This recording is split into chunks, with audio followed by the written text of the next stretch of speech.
కలియుగ వైకుంఠం తిరుమల కొండపై కొలువై ఉన్న ఆ వెంకటేశ్వర స్వామి దర్శనానికి వెళ్తున్నారా? అయితే మీకోసం ఒక అద్భుతమైన శుభవార్త.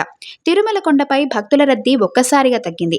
ప్రస్తుతం స్వామివారి సర్వదర్శనం కోసం కేవలం 15 కంపార్ట్మెంట్లలో మాత్రమే భక్తులు వేచి ఉన్నారు.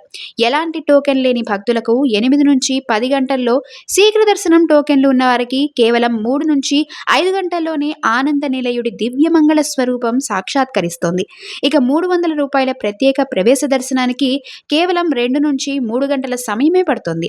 నిన్న ఒక్కరోజే ఏకంగా 80,167 మంది భక్తులు గోవిందుణ్ణి దర్శించుకోగా 28,270 మంది తమ తలనీలాలు సమర్పించి మొక్కులు తీర్చుకున్నారు. భక్తుల కోరికలు తీర్చే ఆ కల్పవృక్షానికి మంగళవారం ఒక్కరోజే భక్తులు సమర్పించిన హుండీ కానుకల ద్వారా 4,96,00,000 ఆదాయం వచ్చింది. అలాగే స్వామివారి ప్రసాదంగా 4,10,000 లడ్డూలు విక్రయించబడ్డాయి.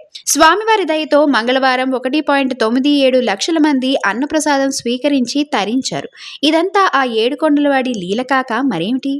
మరి మీరు కూడా స్వామివారి దర్శనానికి ప్లాన్ చేసుకుంటుంటే కామెంట్లో గోవిందా అని రాయండి. ఇలాంటి మరిన్ని తిరుమల అప్డేట్స్ కోసం ఇప్పుడే లైక్ చేసి మన ఛానల్ని సబ్స్క్రైబ్ చేసుకోండి.